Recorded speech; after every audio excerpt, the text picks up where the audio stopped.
Oke, Sobat Strategi Channel, kembali lagi bersama kita dengan saya Antonius Danar dan rekan saya Jimmy Raja. Kita kalau kedatangan tamu, kita nggak kedatangan tamu, kita bertamu ya kan. Kita bertamu ke kantornya GBN, hadir bersama kita ya kan, budayawan, politisi, seniman, apalagi musisi, hampir semuanya, wartawan ya kan, aktivis ya kan. Artinya bersama kita datang Bung Eros Jarot ya kan. Apa kabar Bung? Baik. Nah, hari ini saya dengan Bung Jimmy ingin ngobrol-ngobrol karena ya lagi rame pemilu, lagi rame pencapresan. Menarik kita ngulik lebih jauh dari senior nih. Ya kan? Gimana Bung Jimmy kira-kira? Iya, ya silakan. Ayo Bung. Ayo, artinya ini kan kalau isu pencapresan kan pasti ada regenerasi, ya kan? Ada regenerasi pemimpinan, pergantian pemimpinan, termasuk ya isu yang paling baru kan ternyata anak muda menjadi ketua umum partai ada, ya kan? Nah, regenerasinya, kaderisasi seperti apa kan pasti kan juga ada masalah, ada kendala, ya kan? Ada ini menarik juga termasuk nanti regenerasi di 2024. Ya kan? Nah, ini yang pengen kita ingin kulik lebih dalam tentang capres ini. Kira-kira usia, misalnya kayak capres itu harus usia berapa? Terus harus punya yang kayak gimana gitu kan? Terus kalau capres ada wapresnya. Wapres itu harus yang kayak apa? Apa cuma mendampingi doang gitu? Cuman ban serep. Apa ban serep doang ya kan? Ya kalau yang terakhir dulu ya, ban serep itu memang ketentuan undang-undang kan. Oke. Di undang dasar itu bila presiden berhalangan tetap. Ya. Jadi nggak ada kan sampai hari ini tidak ada kebijakan pemerintah ya yang ditangani oleh wapres kan nggak ada. Oh iya. Ya kan? Ini benar kan surat kepres ya kan. Nggak ada kewapres nggak ada. Ya, memang itu bukan ban serep tapi ketentuan undang-undang begitu. Tapi memang kalau seyogianya, ini kan baru seyogianya ya. Dalam aturan mainnya itu wapres juga biasanya kesepakatan antara presiden dan wakil presiden. Aduh kamu kan lebih pinter, lebih tahu paham soal wilayah-wilayah perindustrian ini. Nah kamu ya yang ada pembagian tugas di sana. Gitu, ya. Itu bisa begitu. Tapi kalau umpamanya presidennya merasa bisa semua sendiri, yang kadang-kadang itu juga terjadi di banyak daerah-daerah antara gubernur, wakil gubernur, itu bupati dan wakil bupati kan banyak begitu ya kan. Nah itu masalah kesepakatan aja. Maksudnya kayak tapi sekarang kalau kembali kepada maksudnya kayak yang sekarang ini presidennya bisa semua. Ya gini ya, karena memang ada presiden yang memilih memang orang yang sengaja untuk gak bisa apa-apa gitu kan. Oke. Ya, mungkin itu pilihan terbaiknya itu kan. Ya, jadi ini kayak contohnya sekarang ya. Gimana sih ribut-ribut? Apa betul itu jadi ribut-ribut nasional? Iya. Kan enggak. Rakyat sih gak mempersoalkan kok itu. Itu kan hanya segelintir orang yang punya hajatan politik. Gitu. Diarahkan kemudian, nah ini mungkin Pak Jokowi. Karena putranya, karena umurnya belum mencukupi. Ya, kalau mau diwapreskan. Nah maka ada upaya itu. Tapi ini kan kalau dalam politik gak bisa dia cuma hari ini ya. Mungkin upaya menjual Gibran ini ke panggung politik nasional sebagai wapres. Maka pada saat nanti dia dicalonkan sebagai gubernur kan udah gak ada masalah kan. Orang callnya wapres dulu kan, ya kan gitu. Kampanye awal. Jadi kita juga jangan melihat apa ya hal ini terburu-buru ya. Jadi saya lihat memang ya cuma menyedihkan aja ya. Hal-hal yang bersifat substansial diselesaikan dengan masalah-masalah dan bentur pada kepentingan sesaat gitu ya. Kepentingan jangka pendek gitu kan.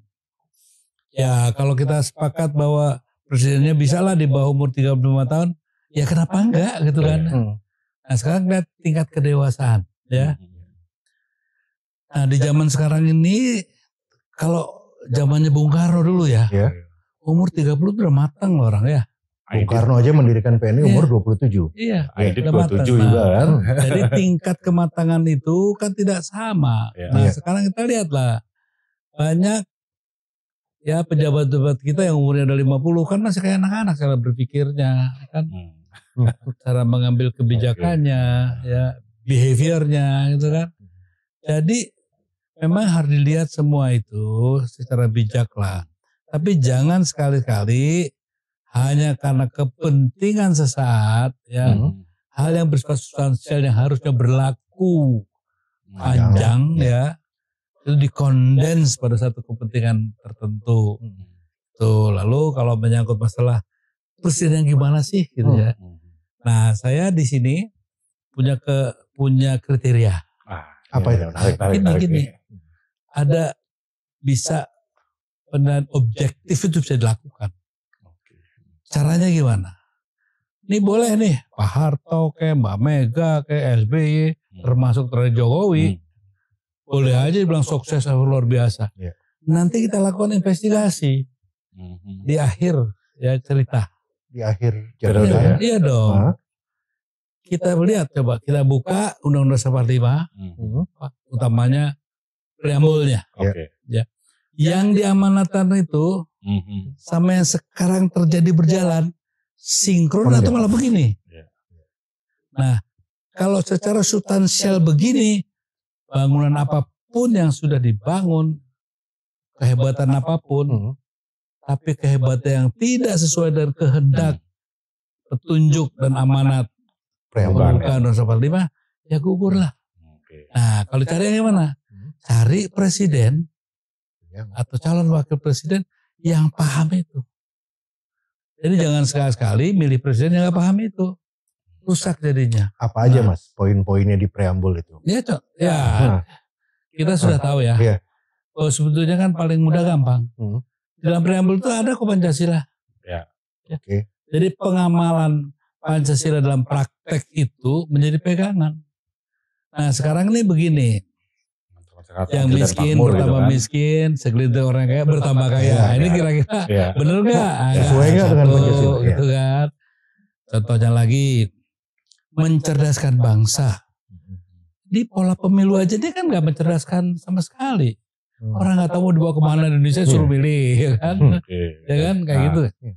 Terus keduanya, luar negeri ya kan. Sistem yang mahal ini kan hanya memberikan peluang bagi para pemilik modal yang bermain kan.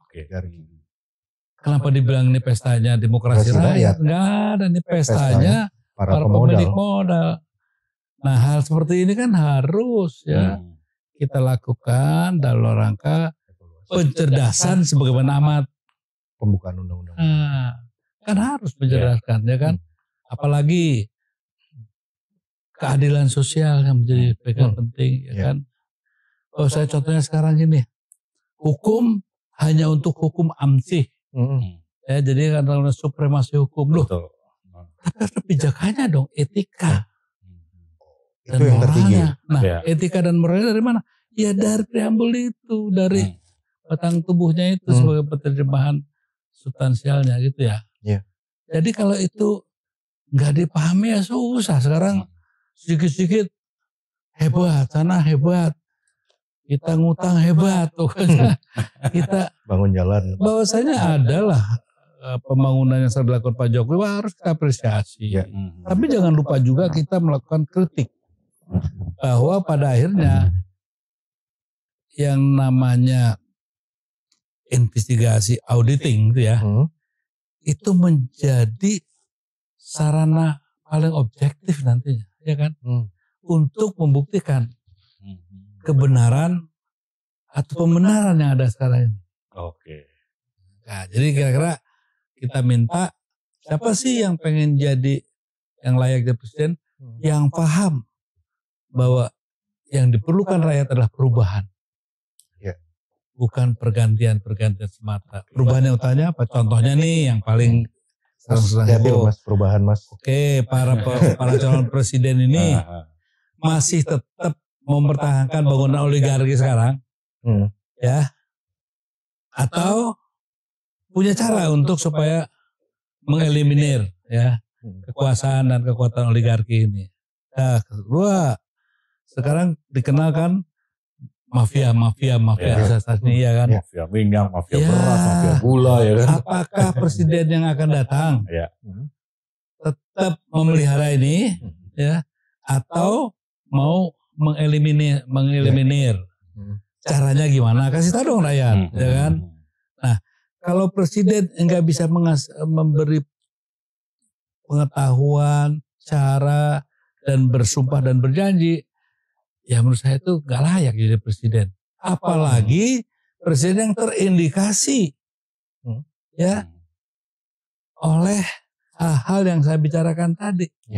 Contohnya ada seorang menteri yang masih harus ya dipertanyakan.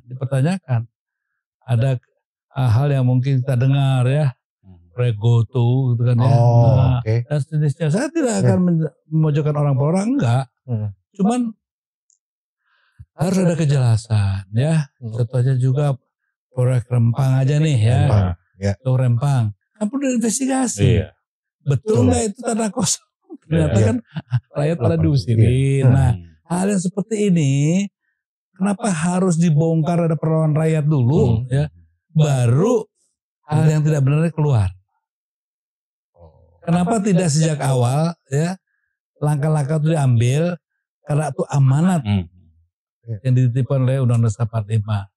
Nah, terakhir gini, yang paling gampang nanti nih ya, presiden yang gimana sih? Saya sih, ayo rakyat Indonesia, pokoknya kita bilang ya, Pak Presiden, kalau Bapak nggak bisa melaksanakan Undang-Undang 45 khususnya pasal 33 ayat 2 dan ayat 3, jangan jadi presiden deh, jangan calon deh. Kasihan rakyat nanti. Karena mereka akan memberikan kekayaan negaranya hanya pada konglomerat itu juga. Ya, di zaman Pak Harto, ya, kita kan, kalau Pak Harto lu paling dajal lah gitu ya. Tapi kenapa kan kita melakukan introspeksi diri? Ya, sekarang dulu zamannya Pak Harto, kekayaan mineral kita, tambang itu ya, walaupun katanya nggak suka Pak Harto, ya itu diatur. Masih dalam pengawasan dan pemilikan negara. Ya. Nah sekarang udah kemana semua itu? Jadi swastanisasi ya. Nah seseorang bisa begitu sangat berkuasa, ya hanya gara-gara sepucuk surat yang namanya lisensi, dia sekarang jadi penentu arah kebijakan politik di kepulauannya, bahkan ikut-ikut di politik nasional. Dulu Pak Harto kepada Lim Sulyong contohnya, oke Lim, kamu tak kasih lah ya ini gini-gini, teman jangan masuk dunia politik. Tepung aja. Udah kamu jangan ikut-ikut. Nah sekarang gimana? Dikasih lisensi, dikasih kemudahan, ya dikasih itu semua kekayaan itu ya. Nah silakan masuk politik, bahkan silakan beli. Ya kan? Nah contohnya, akhirnya apa?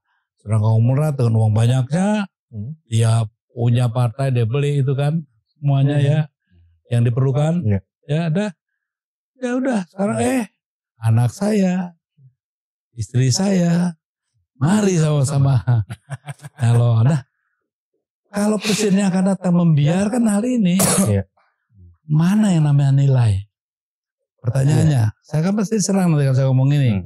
Kan itu tidak melanggar hukum. Memang iya.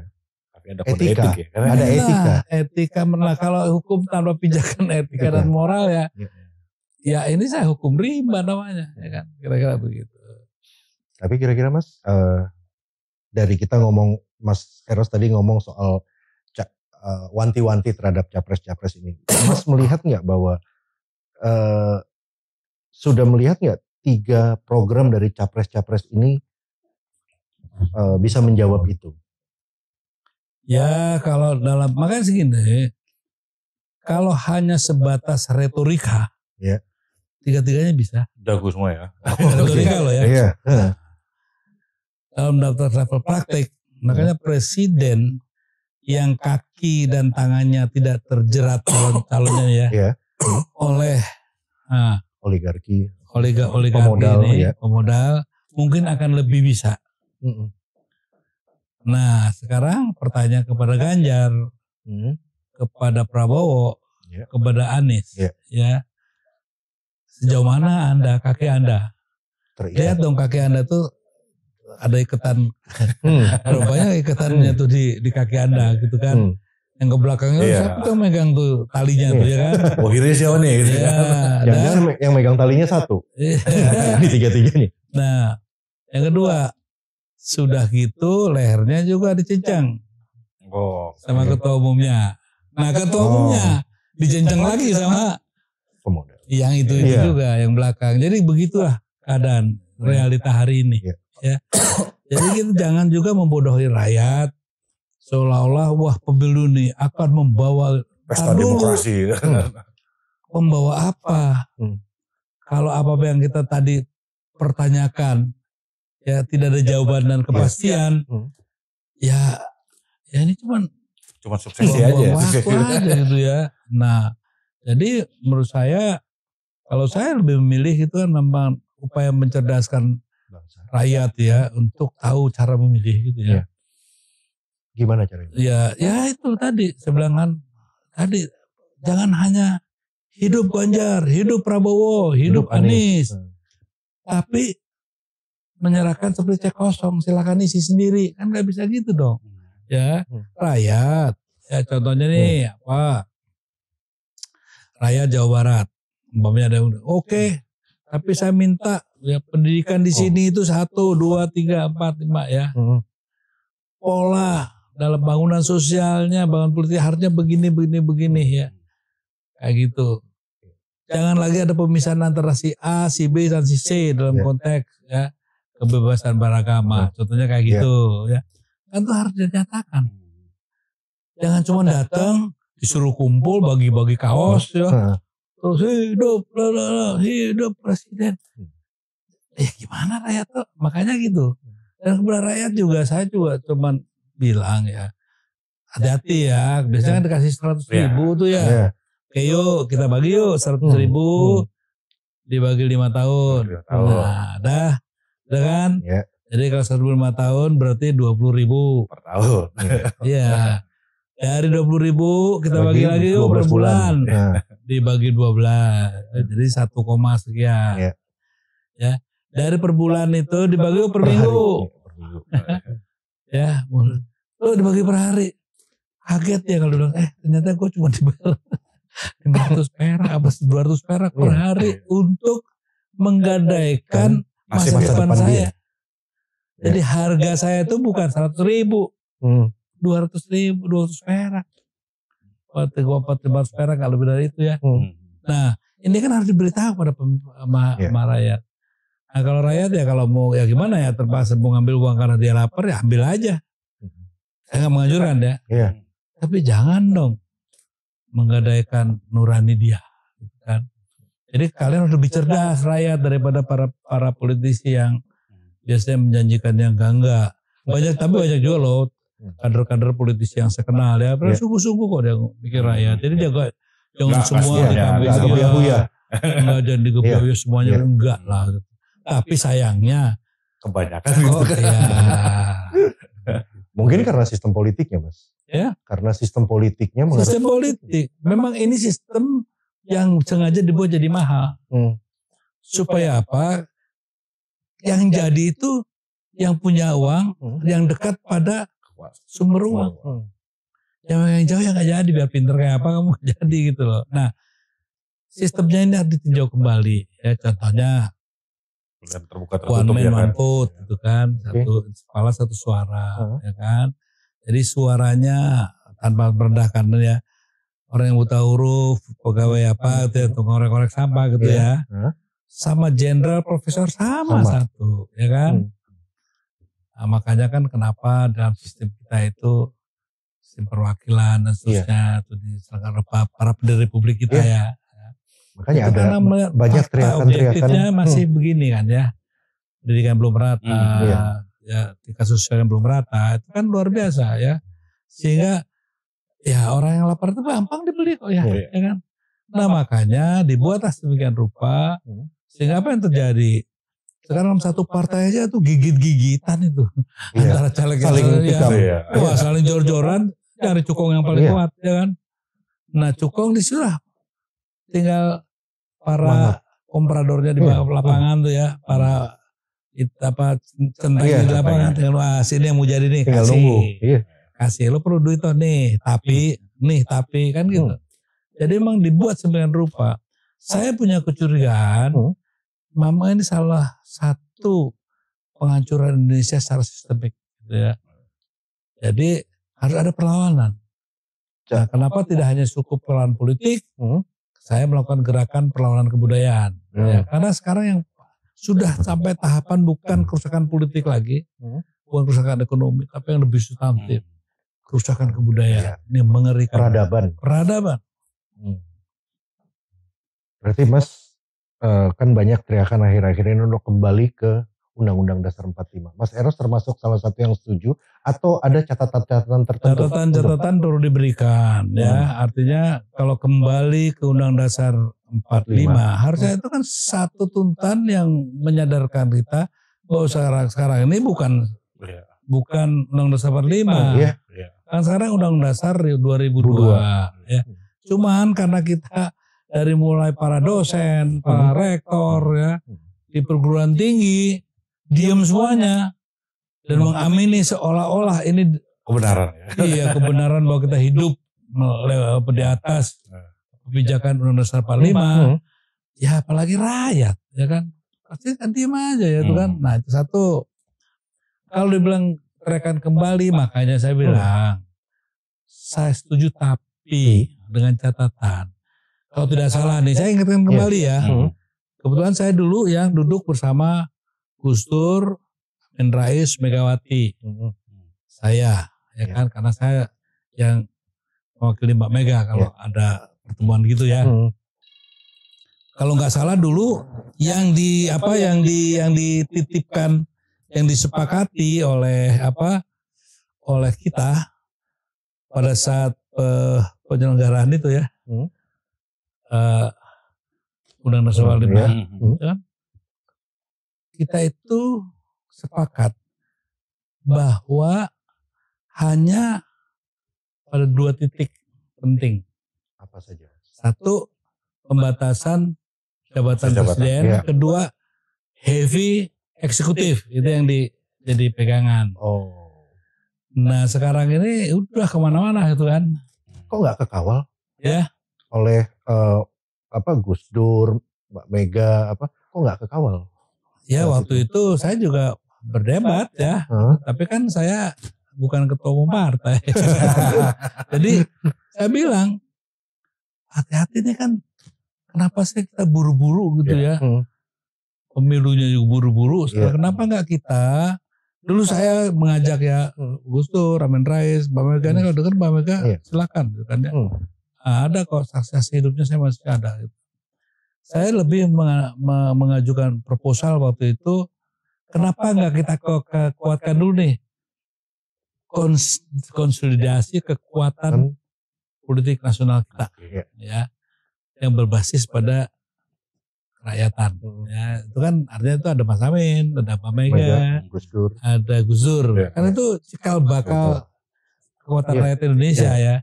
Kalau kita kuatkan dulu ya sebagai satu kekuatan yang masif gitu kan, baru habis itu kita jalankan pemilu kan tergantung kemauan yang bertiga ini gitu ya kan. Tapi apa yang terjadi karena ingin dilihat bahwa kita itu negara demokrasi, ada ketua-ketua, ini kan vakum. Nanti vakum kepemimpinan gimana gitu kan. Loh kan sudah, itu kan gampang diaturnya ya. Orang kalau hukum revolusi itu sendiri menjadi hukumnya kan gitu ya kan. Nah waktu itu justru kita ingin demokrasi hanya untuk dinilai barat bahwa kita negara demokrasi. Wah berlomba-lomba lah, maka lahirlah Megawati, PDIP gitu. Gus Dur, PKB, Amin Rais, PAN, udah. Dan itu ya udah gigitan juga. Sur mereka. Nah mereka yang mendesain memang kita harus ribut terus, masuk nih barang gitu kan, kayak gitu ya. Jadi emang itu yang sangat saya sedihkan waktu itu. Kenapa kita cepat sekali masuk dalam jebakan Batman, itu aja. Ini tadi Mas Eros sebutkan bahwa ada yang menjebak dari jebakan Batman lah bahasanya. Nah, apakah presiden yang akan nanti menyalonkan 2024 harus berkompromi dengan kondisi geopolitik internasional atau harus melawan? Gitu. Gini.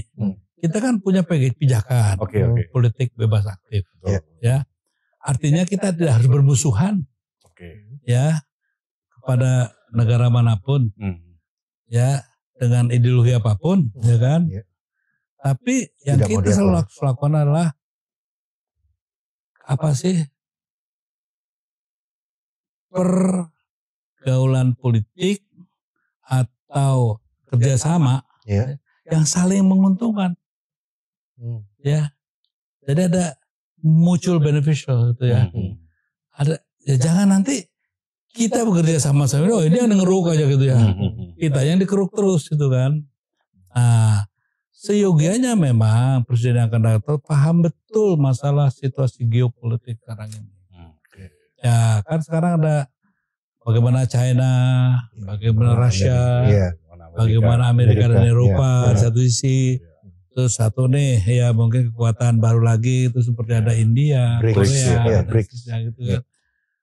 Nah ini kan yang harus dipikirkan. Lalu peran kita ya di wilayah ASEAN saja kan ya kayak apa gitu kan. Negara Singapura ya yang bisa menjalankan negaranya mengelola negara dengan good government policy ya. Good governance dan clean government, kan? Ternyata bisa menjadikan negara yang nggak punya tambang, nggak punya apa-apa, ya jadi pusat ekonomi. Aja import, ya kan?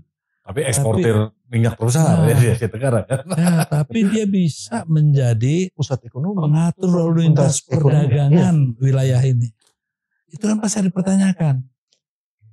Ada salahnya nih pasti dipertanyakan. Kita yang punya banyak semuanya, ini, tapi kok jadi miskin banget gitu kan. Miskin pengetahuan, miskin moral, miskin etika, miskin yang sifatnya multidimensional. Nah ini kan karena ada yang salah. Pasti ada salah manajemen nih ya di negara ini, salah pengelolaan. Nah kalau saya ngomong gini, waduh kok Mas Eros kelihatannya oposisi. Gimana sih kita bicara kebenaran gak ada hubungannya sama oposisi. Kritik yang benar kok. Saya pendukungnya Jokowi, tapi saya bukan pendukung buta, ya kan? Nah, kalau ada yang salah, kita berani katakan salah. Sebagai saya juga musuhnya Orde Baru, tapi ada yang bagus waktu dilakukan, harus kita akui. Bahwa sekarang, contohnya ya, penanganan pengelolaan hasil-hasil minyak kita resursnya itu mungkin ada lebih bagus. Lebih bagus Orde Baru. Ya, oke, katanya loh. Tapi nanti kan selalu ditanya, oh sekarang itu Freeport sudah balik kita kembali. Ya, ada yang lain-lainnya lah ya. Tapi kan sekarang ya itu, istilahnya orang udah pemerataan korupsi kan. Kalau kan korupsi ini, sekarang pemerataan korupsi kan. Ya kita kalau apa ya, satu saya bilang kita boleh kritik, jangan dengan kebencian. Ya, yang saya nggak suka nih, adalah teman-teman saya juga kalau ngeritik Pak Jokowi itu dengan kebencian, ya. Dan apa sih menganggap dirinya paling hebat, paling pintar, paling itu janganlah. Ya kita apa yang saya ngomong juga belum tentu benar kan. Maka saya tawarkan sebagai tawaran ya. Ayo gimana nih? Pas saya katakan, kayaknya ada yang salah manajemen deh gitu. Karena wajar kan, kita punya segalanya, ya kan? Tambang punya. Apa coba deh? Apa? Gak ada yang gak ada di negeri ini. Gak ada gitu. Ternyata kalau kemudian saya sedih, ternyata yang gak ada itu moral kan? Ternyata yang gak ada kelakuan baik gitu kan? Ternyata yang gak ada otak kan menyedihkan, ya kan? Lalu program awal-awal Pak Jokowi kita punya pembangunan ini ya, Nawacita itu kan pembangunan manusia kan, Iya, kayak revolusi mental. Iya, revolusi. Ternyata mentalnya mental, bukan revolusi tapi mental. Kan. Jadi ya memang kita lihatlah perilakunya, gitu kan, memalukan lah gitu. Kayak sekarang aja perhelatannya ya. Mana orang-orang itu, pengen ngekepin Pak Jokowi gitu, yang deket, tempel gitu kan ya. Supaya nanti menang. Pertanyaannya kan sederhana. Betul Pak Jokowi sangat berkuasa sekarang.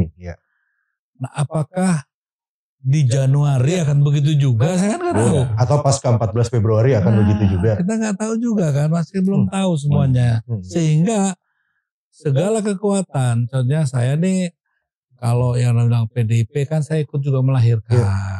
Saya sedih juga ngelihat partai yang coba saya melahirkan waktu itu ya, bidannya lah Mbak Mega. Kalau Mbak Mega nggak mau mengaku atau yang baru-baru, gitu kan, nggak masalah, saya nggak penting juga pengakuan itu ya. Tapi kan saya tidak akan rela gitu. Partai yang dibangun ini kemudian kehilangan jati diri.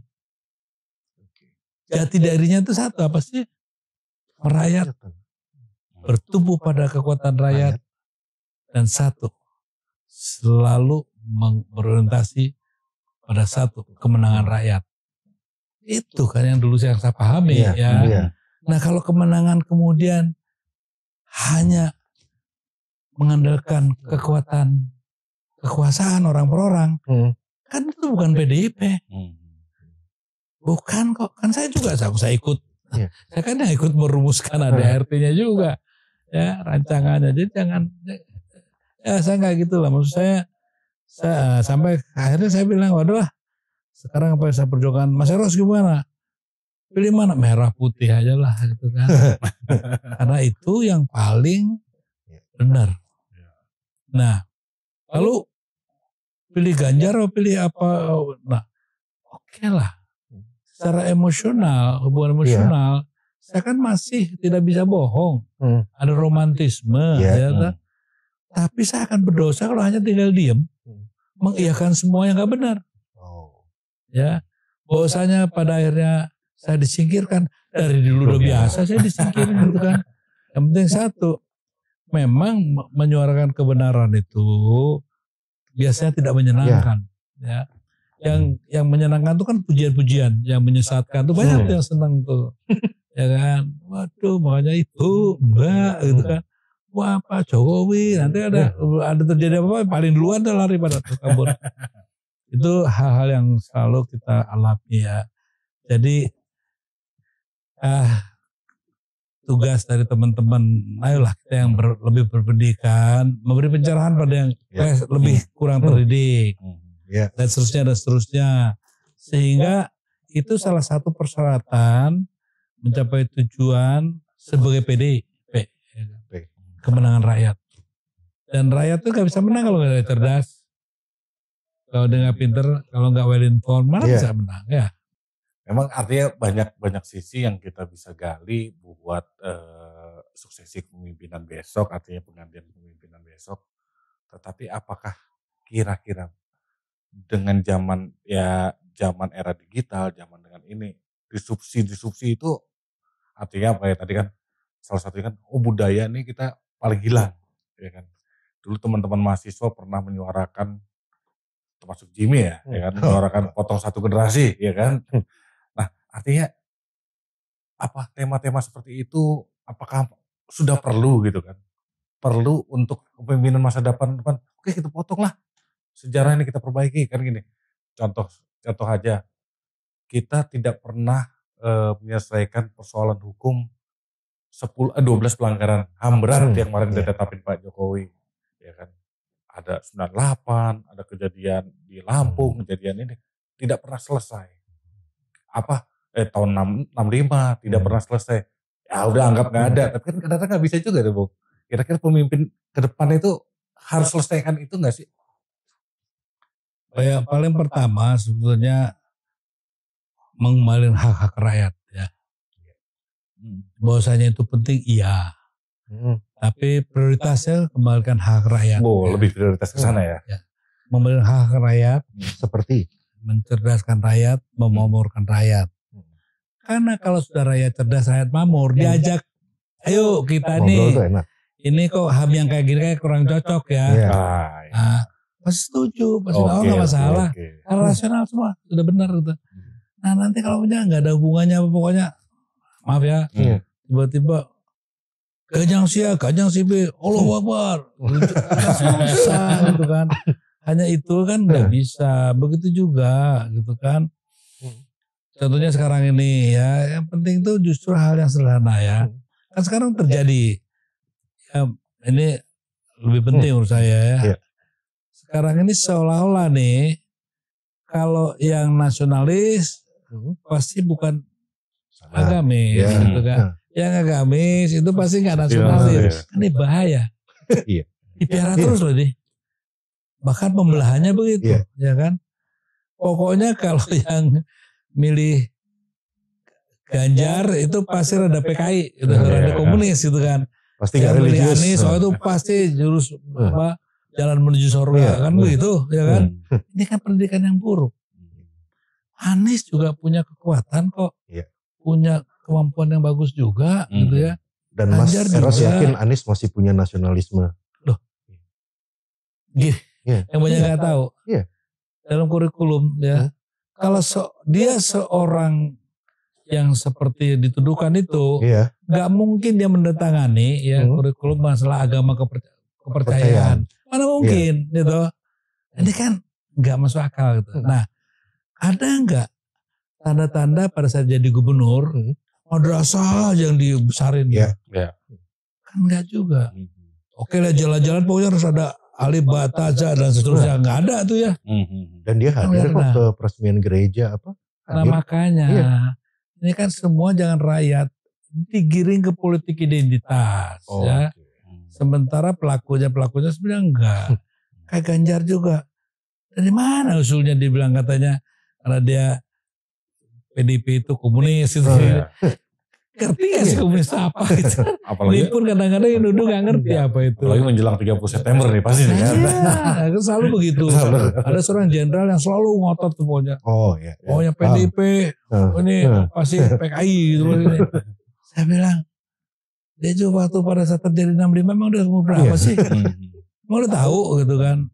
Udah tahu belum loh? Gitu kan gitu ya. Janganlah. Kita harus menyatukan seluruh komponen bangsa ini menjadi suatu kewakilan rakyat dengan R besar gitu kan. Jangan rakyat dipecah-pecah gini gitu loh ya. Yang ribut biar kita lah para pimpinan. Jangan ngajak-ngajak rakyat. Ya kan kayak gitu. Berani keroyokan gitu kan.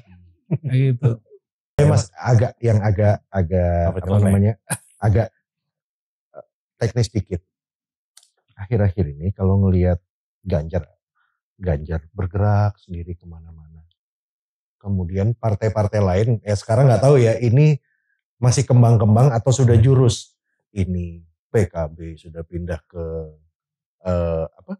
Anies gitu tadi. Golkar sudah masuk ke Prabowo. Kok PDIP nggak kelihatan bergerak kemana-mana? Jadi sepertinya Ganjar jalan sendiri, PDIP-nya kemana ini, Mas? Ya, menurut yang pasti deh. Mereka kan kehilangan kepercayaan dari rakyat. Pokoknya nanti ke sini, nanti juga besok belum tentu situ, lalu pindah lagi kan gitu ya kan. Jadi memang yang dirugikan tuh satu ya, aset nasional yang namanya aset demokrasi kita yang namanya partai-partai mengalami erosi kepercayaan dari rakyat. Ya. Kenapa? Karena kelakuannya sendiri gitu kan. Iya, nah Anies sekarang juga menarik. Wah, hitung-hitungannya kan gini kan. PDIP itu hanya didukung oleh Hanura, Perindo, P3. Maka dia akan mengecil gitu kan. Oke, mananya nih gitu. Kan gitu. Kalau dalam konteks gabungan itu kan pasti capres kan, bukan caleg bukan pemilu legislatif kan.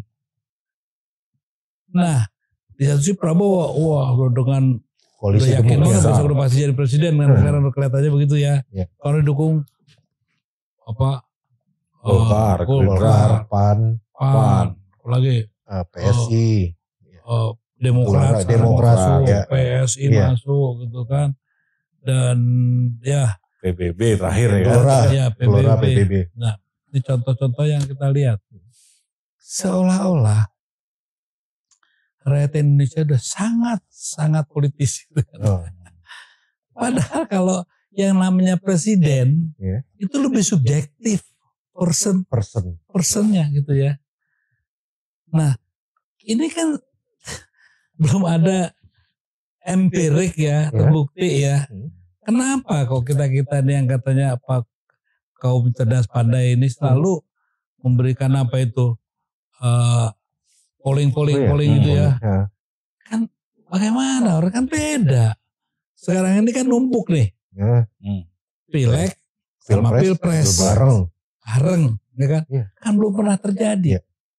Kok bisa-bisanya mengambil kesimpulan begini? Oh, ada metodenya, Mas. Oke. Metode itu udah sejauh itu mengukur budaya rakyat Indonesia ya, dalam melakukan pilihan. Waktu kalau pilihannya semata-mata Pilpres saja sendiri bisa. Tapi begitu digandengkan begini, kan belum ada pengalaman kita. Kalau kecenderungan saya, bisa aja kan, dia pilih, itu suka Golkar. Tapi mungkin itu suka ada satu, bisa aja. Partai beda-beda cross ya. Iya, itu suka Golkar tapi ke Ganjar gitu. Pokoknya gue sih Golkar ya, tapi enggak kalau dia sih enggak. Gitu, males kalau lihat tampangnya itu. Jadi sangat personal. Contohnya, wah, biarin gini aja. Pokoknya biar dibilang apa keren nih, enak nih. Nah, jadi lebih ukurannya sangat lebih sangat personal, subjektif. Contohnya, enggak enak deh ngomongnya. Di kita tuh masih setaraf itu. Belum programnya itunya ini kan belum. Itu konsumsi untuk 20% masyarakat Indonesia. Kaum terdidik. 80%-nya masih yang disoganya dengan memahami itu kelas menengah yang terdidik itu memberi pembelajaran lah kepada yang bawah-bawah gitu loh. Tapi nggak pernah terjadi dan belum terjadi. Jadi saya bilang sama teman-teman di PDP, nggak usah takut, santai aja ya kan. Kalau Pilpres yang sekarang tidak ada hubungannya tuh sama penggiringan lewat ini. Karena apa? Caleg-caleg mereka di bawah asik lagi rebutan diri sendiri. Itu kenyataannya. Jadi kan kurang ilmiah nih saya bilang ya. Kalau mengatakan dengan banyak ini maka dengan sendirinya gitu. Seolah-olah paralel. Yang milih Golkar pasti milih Bowo. Yang milih P3 atau PD pasti milih Ganjar. Itu kan harapan. Kenyataannya kan belum tentu. Karena ini baru yang pertama kali, berarti lembaga survei pun belum pernah sebenarnya tidak punya pengalaman tentang nanti yang akan datang lembaga survei bikin survei barulah kita bilang kayaknya ada karena ada pengalaman sebelumnya ya kan. Ini belum ada pengalaman, ini kan hanya buat duit aja. Duit. Semua karena duit ini yang dikorbankan pemahaman rakyat terhadap realitas sesungguhnya. Contohnya gini deh. Ini contohnya aja. Nggak usah lama-lama lah. Barusan ada diskusi di bawah ya. Banyak mas teman kita mas. Ya. Yang masih gitu. Bayangin mas. Saya baru kemarin nih. Kader-kader PAN dari itu. Dan Golkar datang ke saya. Dia bilang. Saya akan tusuk Golkar. Tapi maaf mas ya. Ya saya juga harus nusuk Ganjar deh. Gitu kan ya. Sebaliknya juga ada ya. Enggak. Aku mas ya. Soalnya gue gak suka sama contohnya sama ketua umumnya nih, gue pilih aja si Bowo deh kayak gitu kan, karena nggak suka di PDP-nya begini. Jadi masih belum bisa jadikan ukuran. Seolah-olah ini kan satu entitas itu. Jadi Golkar apa segala yang bergabung itu jadi satu entitas pendukung Bowo. Ini dari mana itu? Maksud saya ini kan pembodohan yang luar biasa. Nah. Makanya saya bilang, sudahlah teman-teman yang baik itu Anies atau Ganjar atau Bowo. Jangan terlalu mengagung-agungkan seseorang yang selalu berkuasa seolah-olah dialah penentu pemenangan ke depan. Rakyat. Sekali lagi loh ya. Rakyat itulah yang harus jadi perhatian. dan tidak sama seperti dulu. Memangnya kayak gini nih ya. Gampang sederhananya bayangin aja. Bayangin sederhana aja ya. Main-mainan nih. Bawa keranjang nih. Isinya duit. Ini calegnya apa? Calegnya Golkar. Bagiin. Yang bagiin siapa? Pasti kan caleg DPC-nya kan. Caleg tingkat 2-nya kan. Ya. Makanya dia bilang, harus beli Ganjar. Pilih gue dulu ya. Itu aja udah bias ya. Karena apa? Karena kan beda di sininya ya. Oh iya. Kalau dulu begitu, paling-paling juga dia saingan ke sini sananya. Karena ada jeda waktu dulu. Iya. Ada jeda waktu. Iya. Kalau sekarang kan harus mikirin dirinya, mikirin partainya, mikirin presidennya, capresnya. Iya. Mikirin DPD lagi. Ya kan? Kebanyakan titipan. Maka like and dislike ya kepada tampilan person itu menjadi kunci. Jadi saya bilang tenang aja Jar. Pokoknya kamu tebarkan senyum yang baik. Kamu jangan nipu ya, bilang gitu kan. Udah deh gak usah takut. Jangan nipu, jangan korupsi. Iya. Nah sekarang gini. Mungkin apa ya, kayak contohnya. Yang dipilih sekarang katanya wah kalau pilih Mahfud tuh gak ada duitnya. Tapi si ini yang banyak duitnya. Saya bilang, saya ketawain aja tuh yang gitu-gitu. Kalau terpisah betul itu bisa efektif. Kalau sekarang duit belum tuh efektif loh. Oh gitu. Karena sekarang begini kan. Bahwasanya berpengaruh iya. Tapi gak bisa menembus 3 lapisan itu kan. Sekaligus ngontrol ini. Iya. Gak mungkin. Pasti jebol. Pasti ada yang terlepas salah satu. Iya. Jadi saya pikir. Saya contohnya ya. Kenapa saya katakan waktu itu. Kenapa. Kalau PDIP menang pilih Mahfud. Kenapa? Pertimbangan saya sederhana. Rakyat itu sudah haus keadilan. Ya. Rakyat itu sudah jatuh cinta sama orang yang perjuangan keadilan. Ya. Kebetulan sekarang tadi itu situasinya gini. Ya kan. Nyampainya ke sini kan. Nyampainya uang yang suruh nyoblos siapapun ya di presidennya. Itu kan belakangan. Ya. Karena nembus satu dirinya sendiri. Ya kan. Caleg provinsi. Caleg pusat. Pusat lupa siapa ya. Jadi yang dia ingat siapa? Idola dia. Jadi sekarang ada. Mau diambil katanya si ini. Saya ketawa ya silakan. Berarti ya udah siap kalah. Kenapa? Karena orang ini jelas terdikasi. Ya begitulah ya. Yang gak ada suaranya membela rakyat, keadilan gak ada. Karena sentimen itu akan menguat. Kenapa situasinya berbeda zaman 2014? 2019. Ya, berbeda. Sama 2019 aja berbeda ya. Sama 2024 pasti berbeda. Karena rasa ketidaknyamanan atas perilaku ketidakadilan. Ya. Di tingkat apa? Orang mencari keadilan. Ya. Lapor ke polisi. Lapor hilang ayam yang hilang malah jadi sepeda. Lapor sepedanya hilang, yang hilang malah mobilnya hilang kan gitu ya kan. Nah ini kan hal semacam ini tolong dipikirkan. Peristiwa korupsi yang begini begitu triliunan itu kan tiap hari direkam oleh rakyat. Jadi rakyat ora pokoknya sing gue ora gitu karena dia bilang. Pokoknya kalau dia enggak deh. Jadi walaupun nanti dibayar gimana pun ya pasti juga ada hati lah. Ada hal-hal yang mungkin lebih prioritas. Karena dia udah belajar. Udah belajar dibohongi berkali-kali gitu ya. Ini pengaruh gak sih Mas? Terhadap, kan artinya itu kebanyakan orang atau hampir seluruh kalangan. Karena kan menarik bahwa Gen Z dan milenial pada periode 2024 prediksi sekitar 53%. Artinya di kalangan mereka itu ya ini gitu. Sering menganggap milenial itu orang goblok gitu loh. Iya. Karena Z tuh karena gak goblok, gak bisa berpikir. Mereka tuh orang pintar. Anak-anak nanti cerdas, ya kan. Rekor tuh dia browsing-browsing. Tiap hari di browsing gitu ya. Dia lebih familiar dengan teknologi. Makanya dia bilang, pilihannya enak aja loh di sini orangnya brengsek nih. Gak asik orangnya gitu. Gak asik orangnya. Itu justru menjadi bahasa yang akan populer nanti. Gak asik orangnya. Males gue, gak asik dia. Gitu. Jadi nggak ada urusan dia Golkar, dia P3, dia apa, nggak ada urusan. Kalau pilpres tuh ya, berbeda kalau yang namanya partai ya. Pilek-pilek ini ya, itu saya setuju, pasti bisa lah. Karena itu sudah ada pengalaman kan. Tolak ukurnya udah ada ya. Udah ada. Tapi saya sebel juga ini kadang-kadang polling ini juga saya jenius amat orang-orang ini. Ya kan teori sosial itu tidak boleh mendahului peristiwanya. Ya.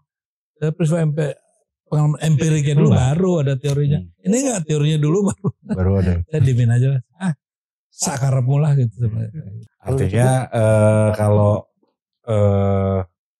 ya arahnya mungkin kalau dari Mas Eros sudah jelas lah ya, kayak kita nangkep, mudah-mudahan nggak salah tangkepannya gitu kan. Tangkepannya nggak salah. Tapi kan ada satu lagi misalnya gini, ketika pemilu terus akhirnya muncul, ada nggak sih kemungkinan muncul potensi konflik? Selama bertahun-tahun kita menjalankan pemilu berkali-kali ya, belum ada konflik secara masif yang menggoyang konstelasi ya lewat pemilu. Belum ada kan? Jadi saya nggak berani mengatakan pasti, tapi kemungkinan selalu ada. Tapi belum ada pengalaman empirik ya. Gara-gara pemilu konflik masif ya. Terus melahirkan sesuatu yang luar biasa dari kehidupan berbangsa bernegara. Artinya Mas Eros tetap yakin bahwa apapun konfliknya, kita sebagai bangsa tetap selalu bisa memitigasi itu ya Mas. Ya, kalau bilang konfliknya itu saya kok tidak lihat, belum ada ya. Tapi ya susu kadang-kadang sering saya digelitik ini sama orang-orang tua-tua juga, orang-orang yang juga pengalaman di lapangan. Kayak tadi pagi saya menerima satu SMS dari satu orang senior Bang. Ya Mas Eros, mudah-mudahan aja lah pemilu bisa terselenggara. Kan waduh. Serius kan gitu. Ya, nah kalau pertanyaannya itu ya memang simptom-simptomnya ada. Indikasinya ada ya. Indikasinya ada.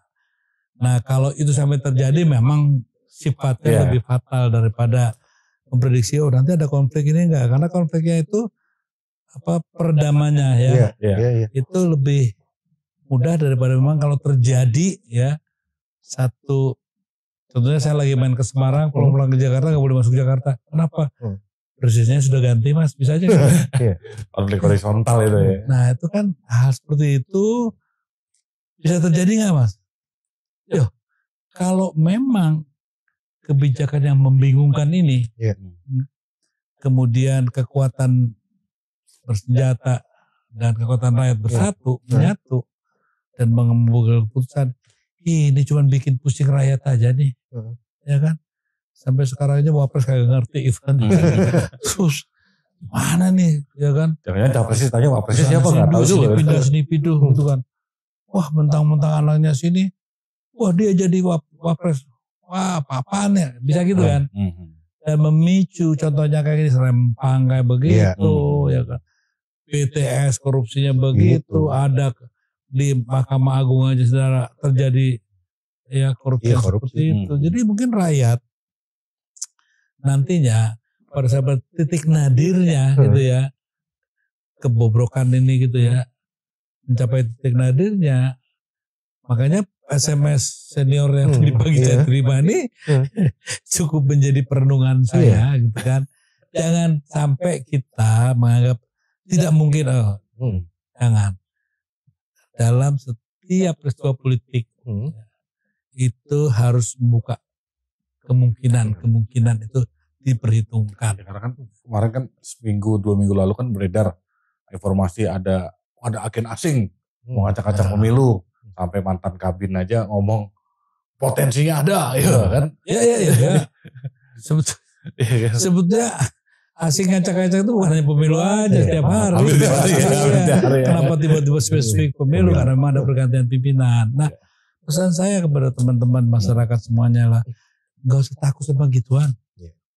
Kalau kita bersatu, kesadaran kita bangkit, bahwa bersatunya kita itu kekuatan yang paling ditakuti, ya, maka akan kita jadi kecil.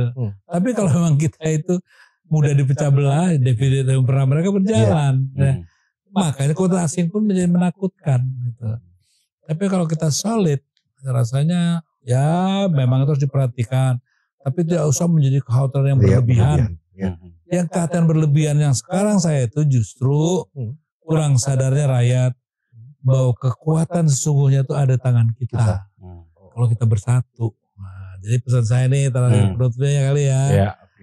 Pada rakyat, hentikanlah menjadi alat perpecahan ini. Hanya gara-gara beda pilihan, lalu saling menjelekan. Ya. Yang pendukungnya Anies, apapun yang dilakukan Pak Jokowi itu jelek semua. Begitu juga pendukungnya Pak Jokowi, apapun dilakukan Anies jelek semua. Mau jadi apa bangsa ini kalau begitu, ya kan? Nah, padahal kalian ribut-ribut ya, contohnya nih, kan 2019. Wah ribut kan, wah Prabowo, Jokowi, Prabowo gitu kan. Duduk sebelahan di kereta. Akhirnya dia satu kabinet. Nah, rezekinya juga banyak ya.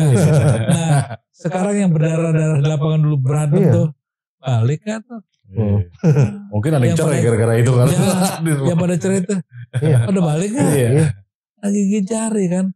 Nah, pesan saya daripada kalian, ya seperti ngeliat Fata Morgana tuh kalau lihat di jalanan tuh selalu ada. Gak ada itu semua ya. Jadilah rakyat pemilihan cerdas. Jangan mau digunakan oleh para politisi yang kurang baik ini. Emosi juga banyak baik juga. Tapi yang gak baik juga cukup banyak. Jangan mau ya digunakan. Gunakan mereka. Untuk dan tarik mereka. Untuk kembali ke jalan yang benar. Selesai itu aja. Ya. Terima kasih waktunya Mas Eros ya kan. Menarik banget kulikannya. Ya walaupun banyak yang tersirat ya kan. Tapi yang paham pasti nggak tahu lah ya kan. Yang paham tahu. Mungkin lain kali kita bisa ngobrol-ngobrol lagi Mas ya kan. Karena dengan apa. Tempatnya menyenangkan. Ya mungkin kalau udah cawapres sudah ada nih. Iya kan. Cawapres sudah ada. Oke, terima kasih Mas. Terima kasih Mas Eros. Ya buat teman-teman, salam peradaban merdeka. Merdeka.